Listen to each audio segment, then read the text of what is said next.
vous bénisse. Merci. Alléluia. Tu peux juste ramener le micro, il faudra changer la pile. Merci beaucoup. Waouh! Ma prédication est presque faite dans la louange ce matin. Alléluia. Waouh.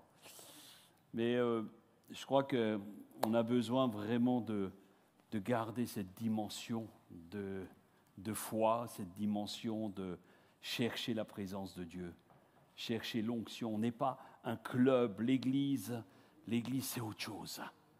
J'adore ce chant qu'on a pris là, il y a transfert entre le ciel et la terre. C'est une connexion. Quand nous venons dans ce lieu, il y a une connexion. Ce n'est pas quelque chose d'anodin. Quand tu viens là, je viens pour passer, pas juste passer 2 heures de temps ici, écouter des chants et après on rentre, on voit nos amis et puis non, il y a une connexion avec Dieu. Alors, ce n'est pas souvent que je fais ça, mais avant de commencer ma prédication, je voudrais juste prendre un petit chant et simplement peut-être, on ne va pas mettre les paroles, mais vous allez vous laisser porter par ce chant qui dit « Inonde ce lieu de ta présence ». Inonde ce lieu de ta présence. Alléluia. Peut-être simplement vous concentrer un instant. Alléluia.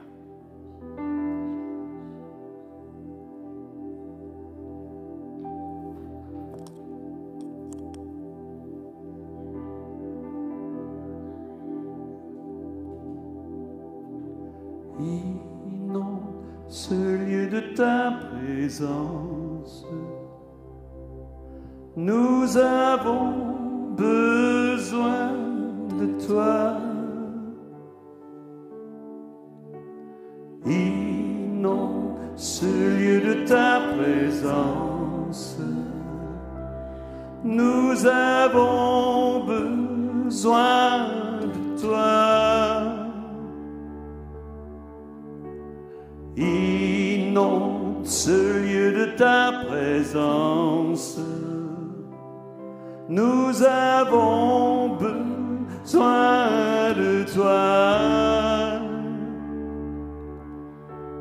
Viens, esprit de révélation, souffle sur nous, souffle sur nous. Chante avec moi.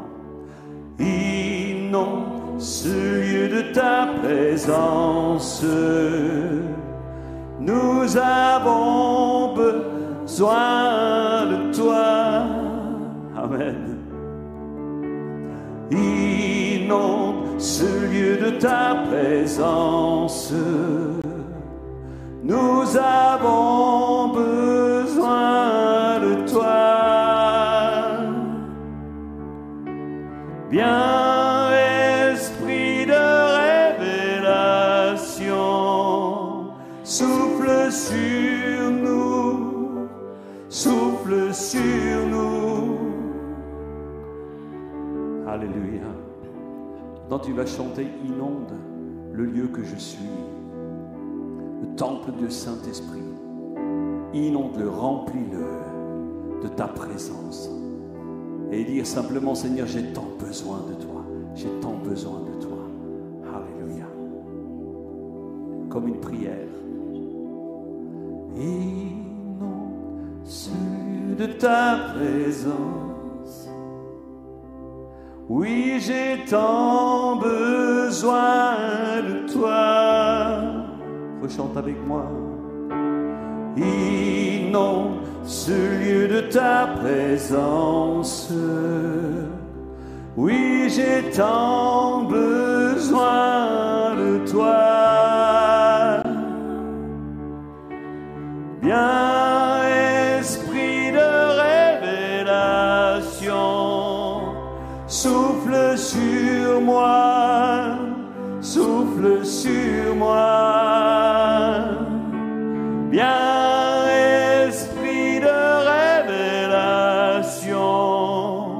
souffle sur moi, souffle sur moi. Inonde ce lieu de ta présence. Nous avons, alléluia, nous avons besoin de toi, Seigneur. Oh oui, inonde ce lieu de ta présence. Oh, j'ai tant besoin de toi. Viens, viens, esprit de révélation, souffle sur nous, souffle sur nous. Alléluia. Souffle sur nous, Saint-Esprit.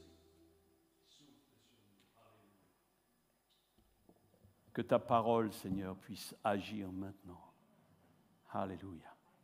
Saint-Esprit, j'ai besoin de ton onction. Nous avons besoin de ton onction. Alléluia.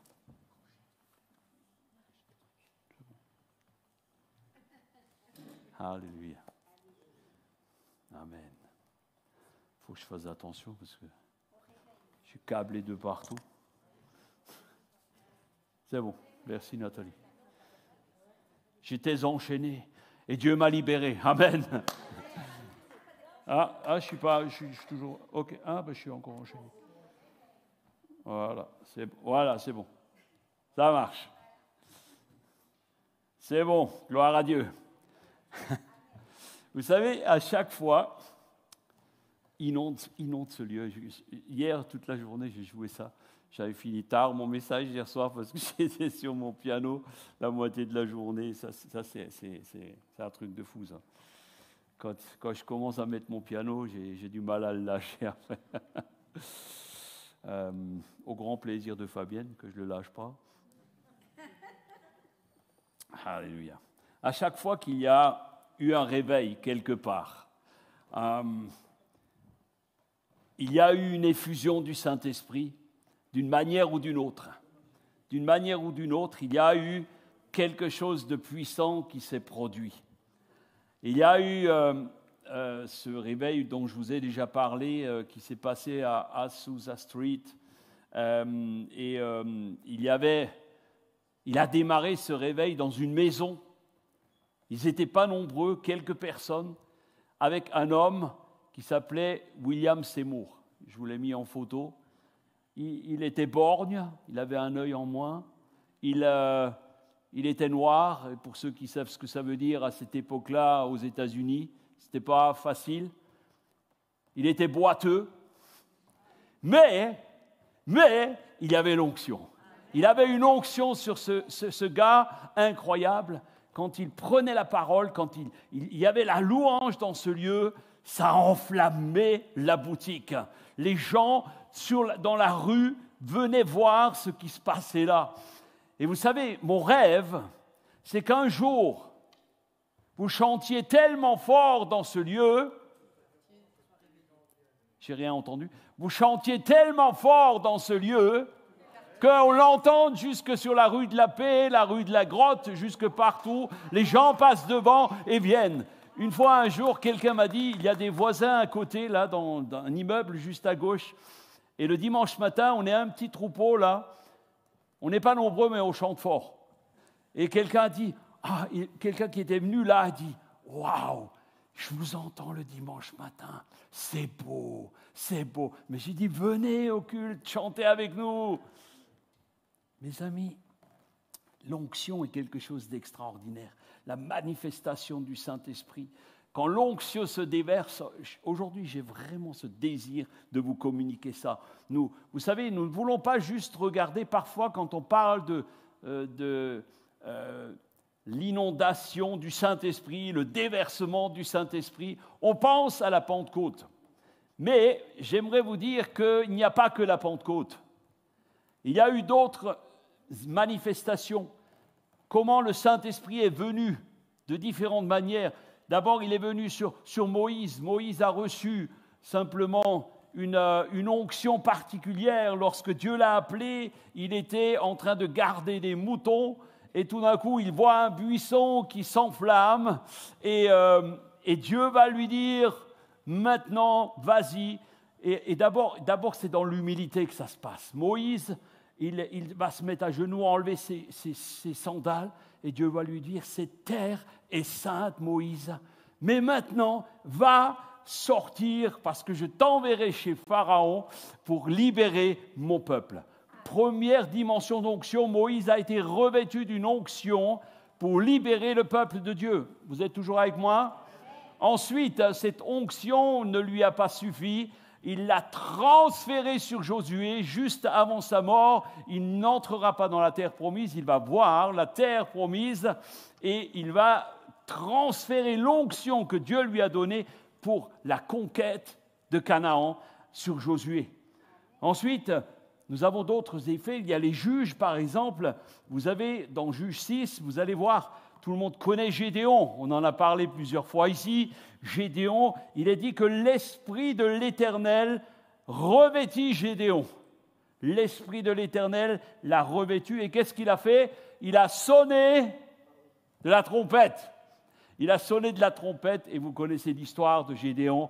Il a fini par vaincre l'armée avec juste quelques hommes, alors que Dieu avait prévu tout cela. Les prophètes et les rois ont été oints différemment. Les prophètes et les rois ont été oints avec de l'huile. On leur a versé de l'huile sur la tête. Et Jésus, le Messie, le terme Messie, ce n'est pas le nom de famille de Jésus, vous le savez. Messie, ça veut dire oint, le oint de l'Éternel, et il va être rempli quand? Quand est-ce qu'il va être rempli du Saint-Esprit? Quand est-ce qu'il va recevoir l'onction de puissance? Le jour du baptême, exactement, le jour de son baptême. Et alors, qu'est-ce qu'il va se produire? Quelque chose d'important. Le Saint-Esprit va le guider. On a chanté « Esprit de révélation ». Et lorsque nous disons « Saint-Esprit, révèle-toi à moi », nous devons être ouverts à l'Esprit de révélation. Qu'est-ce que nous devons faire?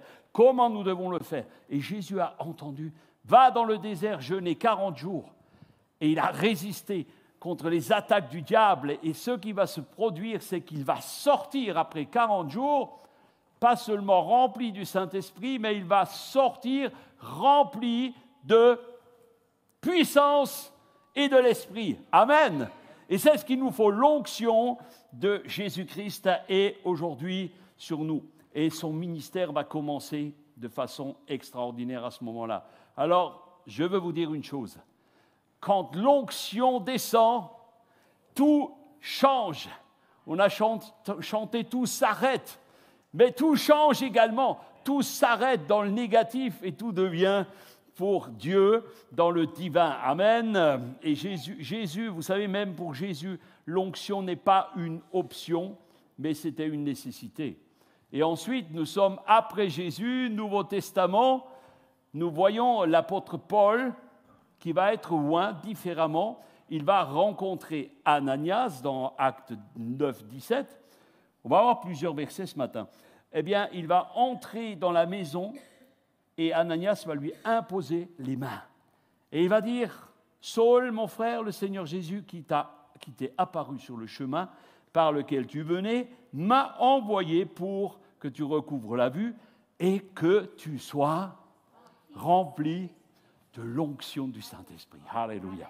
Et là, il y a quelque chose d'extraordinaire qui se passe. Comment est-ce que ça se passe? C'est que Ananias va lui imposer les mains et Paul va être rempli. Alléluia. L'onction de Dieu.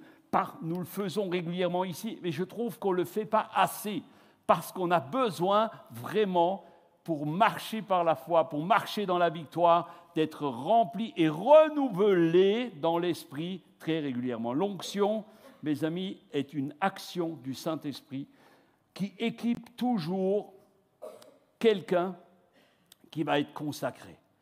Il revêt une personne de la puissance de Dieu, pas pour faire bien, pas pour dire « Ah, chez nous, on impose les mains et l'onction de Dieu est là ». Non. Il impose les mains parce qu'il donne une mission.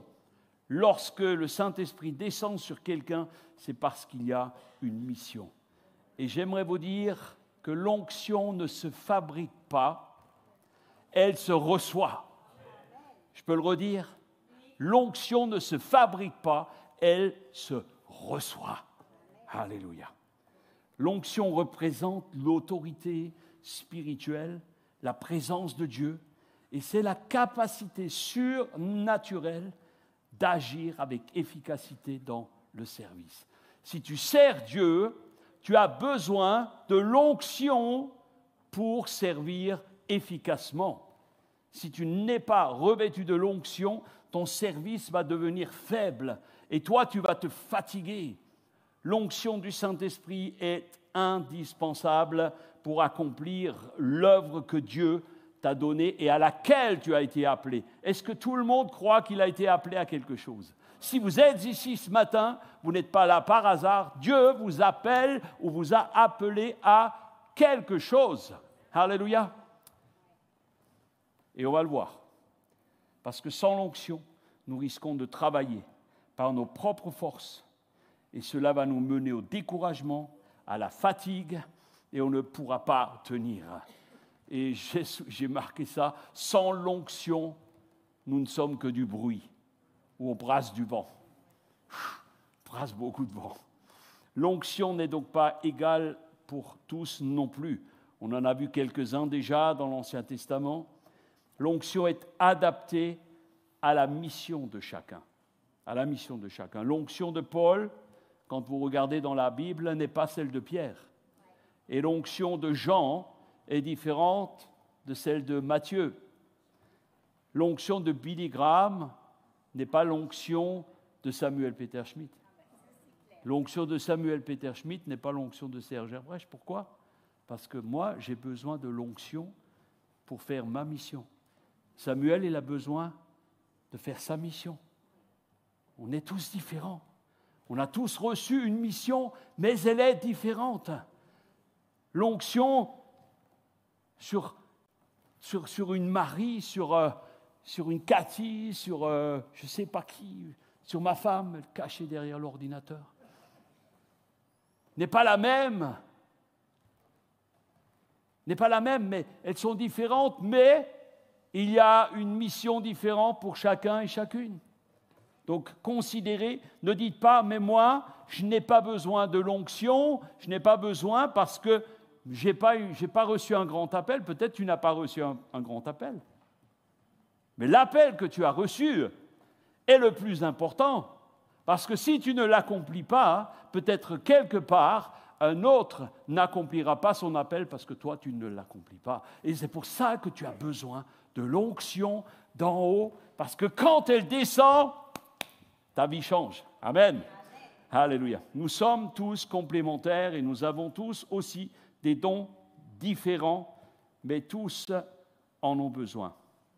Alors, je sais une chose, mes amis, nous avons tous une mission et nous avons tous besoin de recevoir cette onction. Alléluia. Quand l'onction descend, Seigneur, je prie maintenant, alléluia, pour qu'il y ait une dimension de foi pour réclamer l'onction qui est la nôtre, pour que chacun et chacune puisse réclamer et demander l'onction à laquelle il a été appelé, à la mission à laquelle il a été appelé pour servir avec efficacité. Alléluia. Oh, quand il descend, tout change. Quelqu'un m'a posé un jour la question, est-ce qu'on peut ressentir l'onction et est-ce que tu peux me le décrire? C'est marrant ça, hein? Est-ce que tu peux décrire quelque chose que tu ne vois pas? C'est compliqué, hein? Alors, il y a un homme que j'aime beaucoup qui s'appelait Kenneth Hagin. Il est décédé maintenant il y a une vingtaine d'années. Un homme remarquable. Il était malade à l'âge de 17 ans. Il était mourant sur son lit. Et le Seigneur l'a relevé pour une mission extraordinaire. Et on lui a posé cette question. Est-ce que tu peux me décrire l'onction? Alors il dit, je ne sais pas décrire l'onction. Je ne sais pas la définir, mais je sais une chose. Je peux ressentir quand elle est là ou quand elle n'est pas là. Alléluia. Est-ce que ce matin, l'onction est là? Moi, je crois, oui. Alléluia. Je vous ai déjà dit, mon baromètre, c'est ma main gauche. Un jour, Dieu m'a touché avec cette main. Quand je tends la main en cet instant, je sens la présence de Dieu. Je sens l'onction de Dieu. Alléluia. Et Kenneth Hagin était un homme extraordinaire, rempli de la puissance du Saint-Esprit. Et parfois, il arrivait dans des réunions, c'est un orateur international, il a écrit plusieurs livres, il voyageait dans le monde entier, dans des grandes conférences. Il pouvait arriver, d'y avoir des centaines, des milliers de personnes. Il arrivait sur l'estrade. Et tout d'un coup, quand il ouvrait la bouche, il prononçait une parole. Tellement l'onction était forte, il y a des gens qui tombaient par terre, tellement l'onction était là. Il a raconté dans un de ses livres qu'un jour, il voyait la nuée. Pendant la louange, il était assis derrière. Il voyait la nuée se lever. Et l'onction était tellement forte ce soir-là qu'il y a eu des centaines de guérisons, des délivrances extraordinaires. Mes amis, moi, c'est ça que j'aspire. Je n'ai pas l'onction de Kenneth Hagin, j'ai l'onction de Serge Herbroche, c'est déjà pas mal. Mais je m'attends à ce que l'onction grandisse. Parce que l'onction, elle est en rapport avec la mission, mais elle est aussi en rapport avec la vision. Si tu as une vision petite, l'onction restera petite. Alors j'appelle vraiment la puissance du Saint-Esprit à faire grandir l'onction dans mon ministère. Alléluia. Tout son ministère, toute sa vie, Kenneth était centré sur la présence de Dieu, centré sur la présence de Jésus dans sa vie. Et il va attribuer à la fin de sa vie, il n'attribuera que la réussite de son ministère qu'à la puissance de l'action du Saint-Esprit dans sa vie, à cause du sang versé par Jésus. Alléluia. Alors, on peut se poser la question, au milieu de nous, qui peut recevoir l'onction? Qui peut recevoir une onction? Qui croit que, ici, toi tu penses? Qui croit? 2, 3, vous pouvez tous lever la main. Mais vous savez une chose, vous n'aurez rien si vous ne le demandez pas, si vous ne le croyez pas. Si vous ne le voulez pas, de toute façon pas. Alléluia. Dans Acte 2, versets 17 et 18, nous lisons, « Dans les derniers jours, dit Dieu, je répandrai de mon esprit, sur quoi?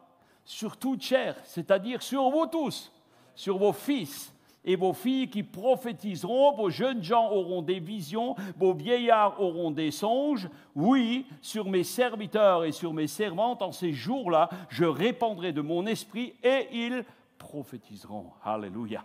Oh, si son esprit se répand au milieu de nous, sur chacun d'entre nous, nous allons voir la gloire de Dieu se manifester d'une manière extraordinaire. L'onction est pour toute personne qui a accepté Jésus comme Sauveur et Seigneur dans sa vie, sans distinction d'âge, sans distinction de sexe, sans distinction de statut social. C'est pour tout le monde. L'onction ne se fabrique pas et elle se reçoit par grâce. Amen. Alors, ce que l'onction permet, il y a plusieurs choses que l'onction promet ou permet. L'onction permet de discerner et de marcher dans la volonté de Dieu. Regardez ce qu'il est dit dans 1 Jean 2, 27. « Pour vous, l'onction que vous avez reçue de lui demeure en vous, et vous n'avez pas besoin qu'on vous enseigne. Mais comme son onction vous enseigne toute chose, et qu'elle est véritable et qu'elle n'est point un mensonge, demeurez en lui selon les enseignements qu'elle vous a donnés. » Un serviteur de Dieu, vous savez, peut prêcher conseiller, faire toutes sortes de choses. Mais sans l'onction, il risque de s'appuyer sur sa propre intelligence. Et on va dire, oui, il a une grande connaissance. Oui, mais sans l'onction, ça ne produit rien. Parce que ce qui produit quelque chose, c'est la parole de Dieu, lorsqu'elle est révélée, lorsqu'elle est saisie, lorsqu'elle est déclarée, proclamée. C'est cela qui va produire quelque chose. C'est la révélation de Dieu sur la vie d'un prédicateur qui fera la différence. L'onction est essentielle pour un serviteur de Dieu. Je ne voudrais pas prêcher, et je vais aller plus loin. Elle est essentielle pour un serviteur de Dieu, et je vais vous dire une chose, ce n'est pas une garantie à vie, ce n'est pas une assurance sur la vie. Moi, j'ai connu des serviteurs de Dieu extraordinaires qui avaient reçu une onction et qui l'ont perdue. Oui, ça arrive.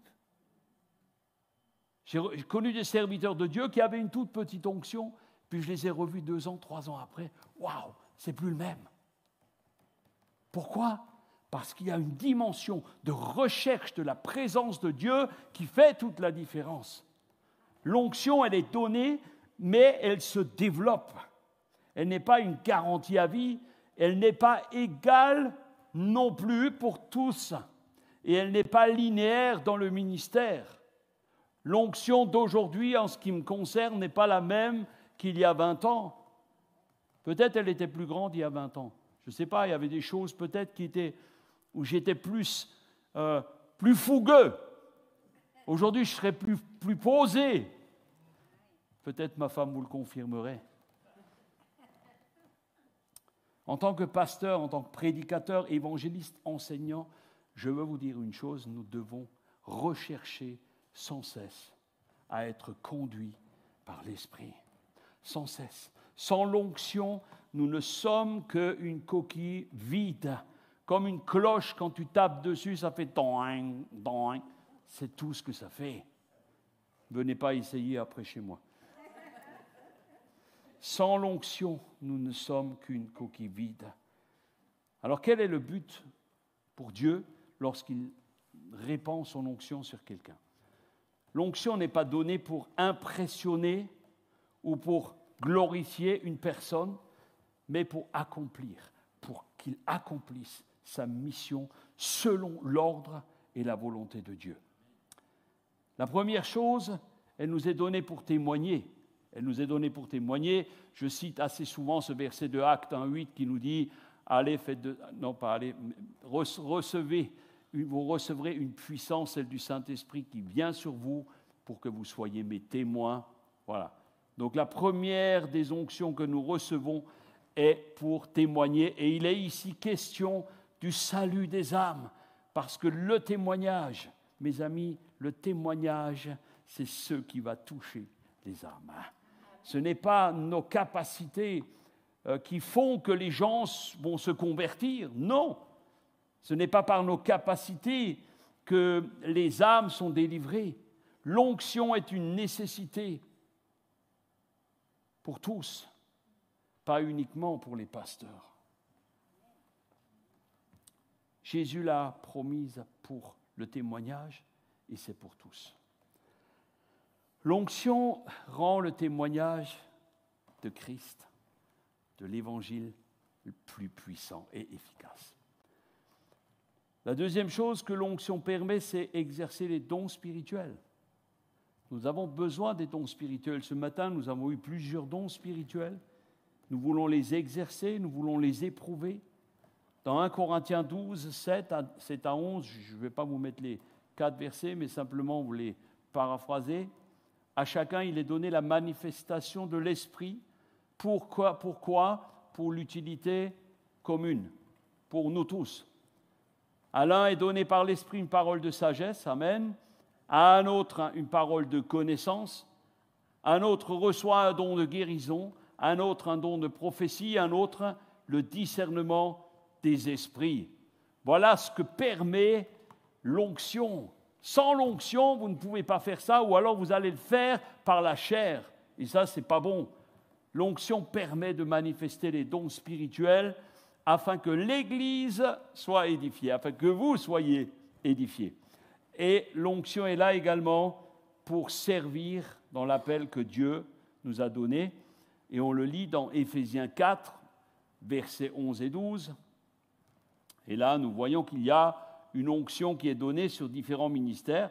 Il a donné les uns comme apôtres, les autres comme prophètes, les autres comme évangélistes et encore certains comme pasteurs, docteurs. Pour quoi faire? Pour le perfectionnement des saints. En clair, pour votre perfectionnement, mais aussi pour notre perfectionnement. C'est ce qu'il a donné, le perfectionnement des saints en vue de l'édification du corps de Christ. Dieu a oint des serviteurs pour bâtir et guider son peuple. Ensuite, nous avons besoin de l'onction pour vivre dans la sainteté et être transformé. Vivre dans la sainteté et être transformé.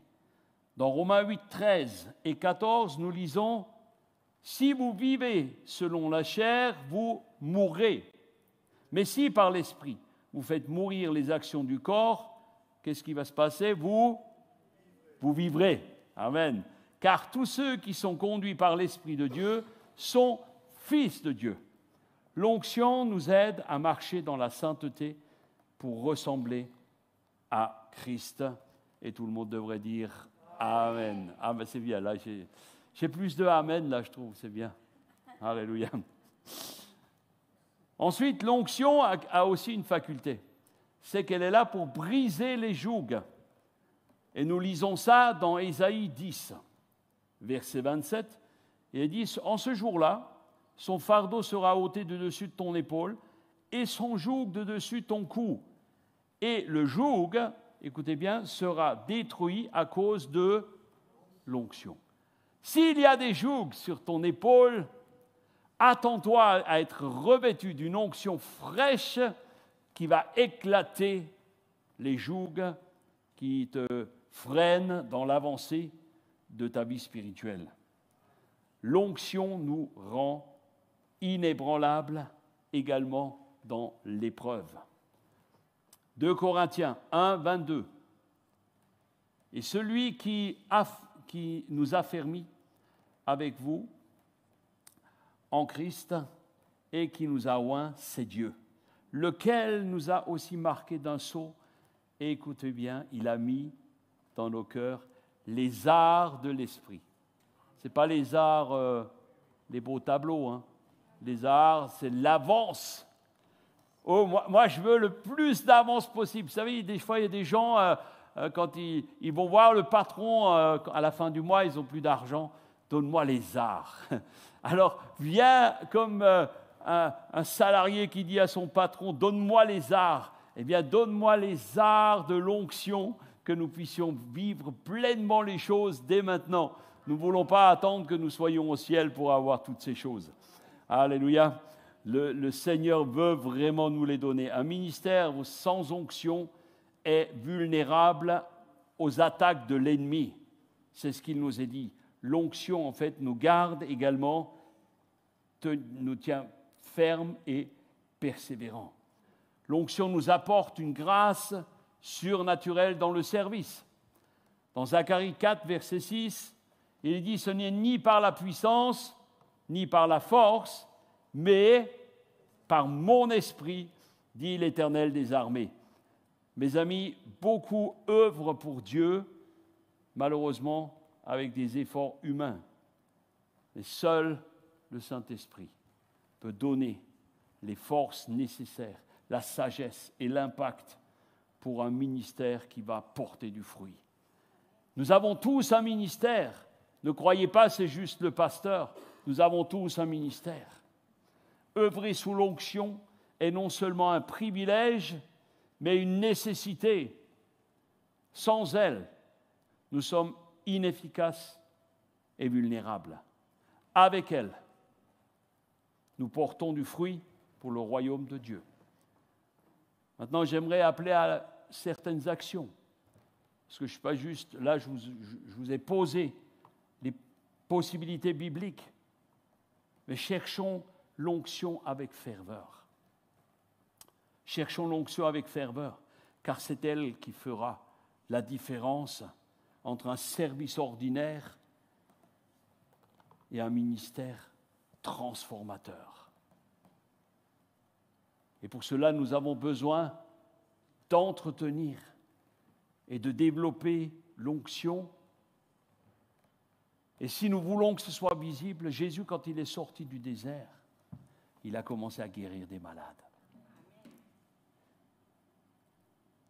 Si nous voulons entretenir quelque chose de puissant et voir la gloire de Dieu, nous devons avoir l'onction pour la guérison des malades. La première chose est que nous devons avoir de la compassion.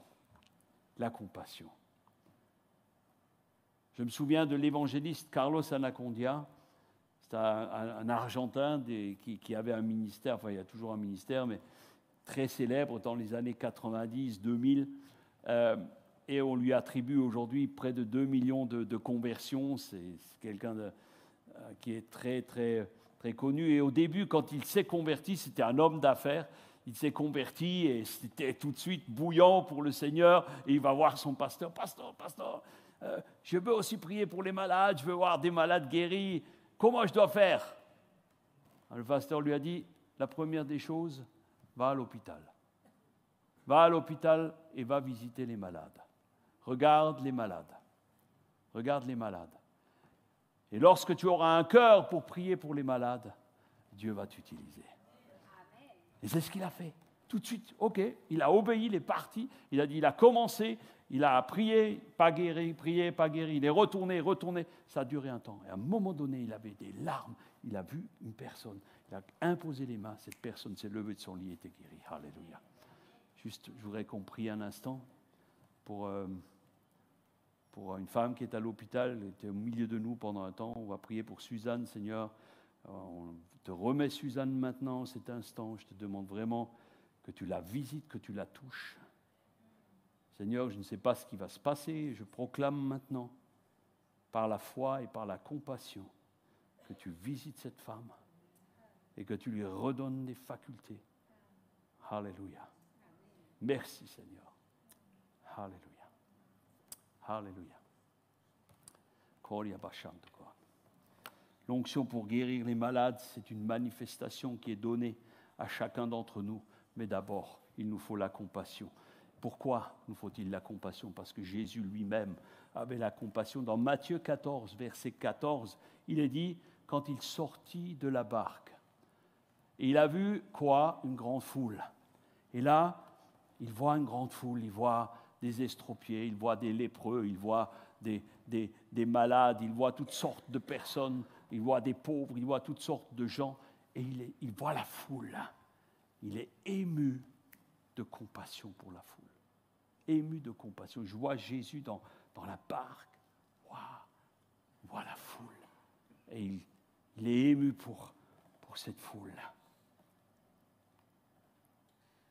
Et alors, il guérit les malades. Il guérit les malades. Sans compassion, n'espère même pas quelque chose. L'onction grandit lorsque nous sommes animés par l'amour de Christ. J'aimerais vous donner quelques conseils pour développer un cœur rempli. Première chose, commencez à chercher et à voir dans les yeux des gens simplement la compassion. Parfois, il y a des gens, on voudrait les rejeter, mais regarde-les dans les yeux et aie de la compassion. Parce que servir sans amour n'est rien. Nous devons vraiment avoir de la reconnaissance pour tous les hommes, grandir dans la foi et dans l'obéissance. C'est comme ça que nous allons guérir des malades. Dans Marc 11, ça c'était un des versets phares de Kenneth Hagin. Et il dit, ayez foi en Dieu, je vous le dis en vérité, si quelqu'un dit à cette montagne, montagne de maladie, montagne de dépression, montagne de peur, montagne de problèmes financiers, si quelqu'un dit à cette montagne, ôte-toi de là et jette-toi dans la mer, et s'il ne doute point en son cœur, mais croit que ce qui lui arrive eh bien, ce qu'il dit arrive, il le verra s'accomplir. La guérison divine s'opère premièrement par la compassion et par la foi. Et Jésus guérissait souvent en réponse à la foi des malades. Il guérissait. Rappelez-vous, la femme à la perte de sang, il n'a rien fait. Elle a juste touché, c'était la foi de cette femme. Lorsque le centurion romain a appelé Jésus pour guérir sa fille, eh bien, c'était par sa foi.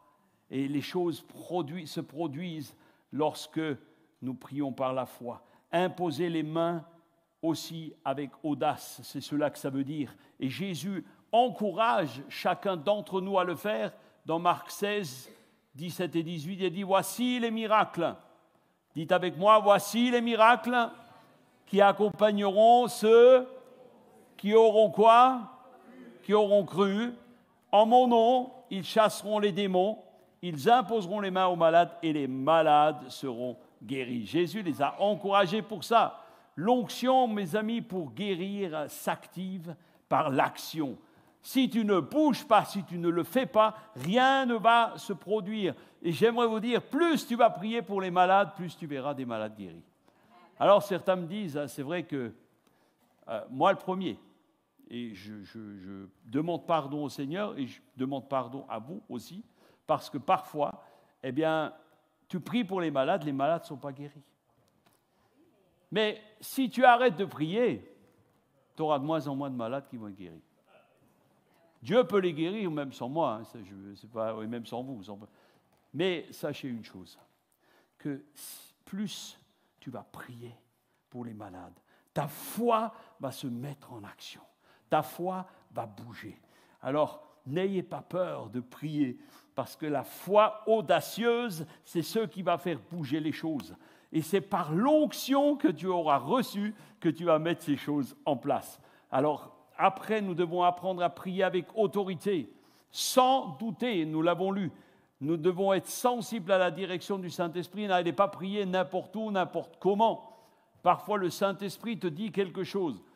Alors, le Saint-Esprit peut t'utiliser dans différentes choses. Alors, cette semaine, je fais une expérience. Je n'avais pas prévu de le dire, mais ce n'est pas grave. J'ai fait une expérience. Je suis dans un magasin. C'est très rare que moi, je vais dans un magasin. Je n'aime pas ça. Et donc, je suis allé acheter 2-3 choses. Et je vais à la caisse. Et derrière moi, il y avait une petite dame, une jeune dame. Voilà. Et je la vois. Et elle avait quelques articles sur le tapis. Et le Saint-Esprit me dit, paye-lui ses courses. Alors, ce n'est pas mon genre. Hein. Paye-lui ses courses. Alors, j'étais là. OK. Alors, je me suis dit, pourvu que la caisse, elle va lentement. Tu vois, d'habitude, tu dis pourvu que ça aille. Et donc là, j'étais là. Et le Seigneur me dit, paye-lui ses courses. Et là, j'étais en train de... J'ai dit, ah là, je ne vais pas faire ça. Qu'est-ce qu'elle va penser, machin. Et au moment, c'est à moi. Elle commence à prendre mes produits. Et puis, j'ai pris, vous savez, le petit machin qu'on met pour séparer les... Je le prends et je le mets de côté. Alors, elle me regarde. Puis, je dis, ne vous inquiétez pas, je vais payer pour vous. Puis alors, elle me regarde, elle ne me répond rien. Alors, sur le coup, j'étais un peu... je me suis dit, un grand sourire, ça va être formidable et tout. Elle va sauter de joie. Je me dis, bon, voilà. Et elle ne bouge pas. Mais et du coup, je paye. Elle prend ses produits et elle s'en va. Alors je dis, Seigneur, je me suis dit, quand même, elle aurait pu me dire merci. Alors je marche tranquillement, puis j'avais la voiture au contrôle technique. Et voilà, ce n'était pas non plus une somme formidable, peu importe. Donc je marche sur le coup, et après je me dis, waouh, mais vous savez, alors ça n'a aucun rapport, mais Jésus, il a payé pour toi, pour moi, pour chacun d'entre nous. 100 millions de fois plus, ça n'a même aucun rapport. Combien sont allés dire merci? Combien sont reconnaissants? combien sont capables d'aller dire. C'est comme les 10 lépreux, vous savez. Sur les 10, il y en a un qui est retourné. Alors, mais c'était pour moi, j'étais heureux parce que j'ai obéi. Et vous savez, obéir, des fois, qui a dit Amen? Obéir, parfois, c'est beaucoup plus important que ce qui va se passer derrière. Là, j'ai pris une bonne leçon et ça m'a servi. Et je vous assure que ça m'a fait vraiment, vraiment, vraiment du bien. Donc, simplement, l'onction qui nous parle, être sensible à la direction du Saint-Esprit. Moi, je ne sais pas ce que cette jeune femme, peut-être qu'elle aurait vidé son porte-monnaie, peut-être c'était ses dernières ressources, j'en sais rien, ça m'est égal d'ailleurs. Mais ça va la travailler, ça c'est sûr. Après, je me suis dit, peut-être elle était étrangère, peut-être c'était, je ne sais pas, voilà, peu importe. Elle parlait peut-être pas français, possible. Mais c'était pas le truc, c'était vraiment être sensible au Saint-Esprit. Alors faisons ça. Ok. Oui, le temps passe, nous. Alors ne nous laissons pas décourager non plus par les échecs et persévérons. Et j'ai dit maintenant, un jour quelqu'un a dit, si tu pries pour 100 personnes et qu'il y en a une qui est guérie, ça fera 1% de guéri. Si tu pries pour personne, ça fera 0%. Voilà, donc apprenons vraiment à être dans l'obéissance.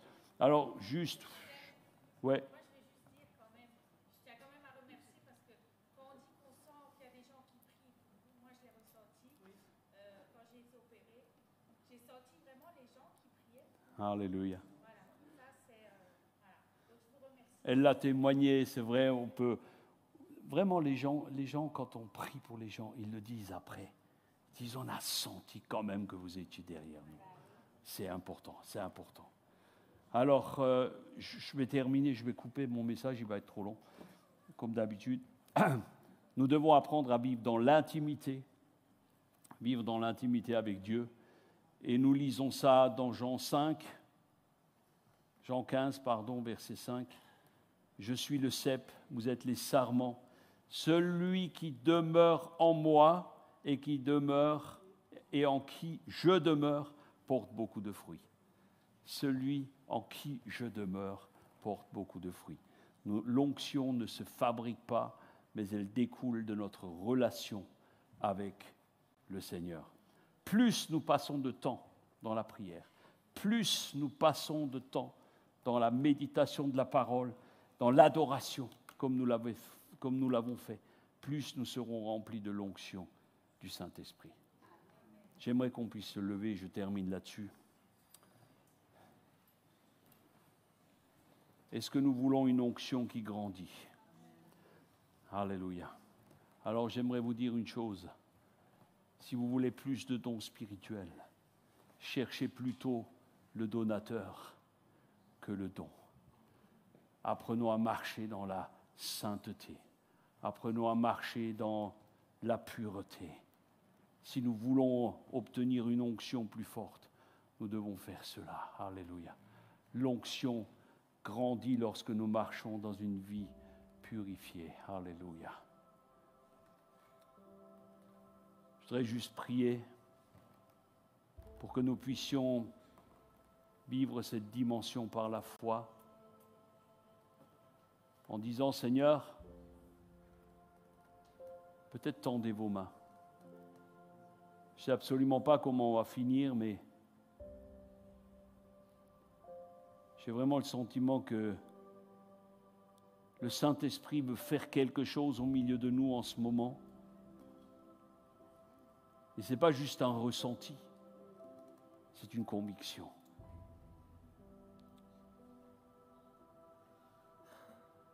Seigneur, ce matin, nous sommes un petit troupeau, mais toi, tu es présent au milieu de nous. Et l'onction que tu as mise sur la plupart d'entre nous, je sais qu'elle ne doit pas rester qu'elle ne doit pas stagner, mais je sais qu'elle est en train de croître, en train de grandir.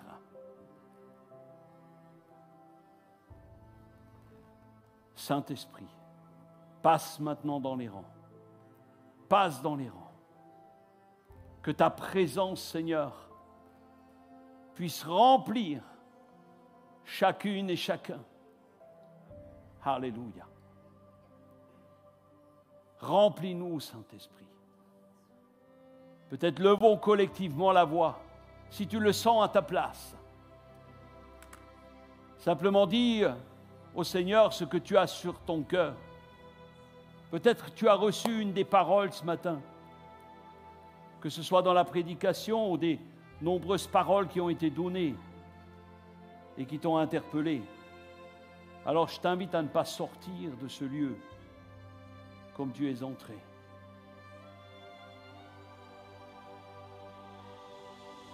Alléluia.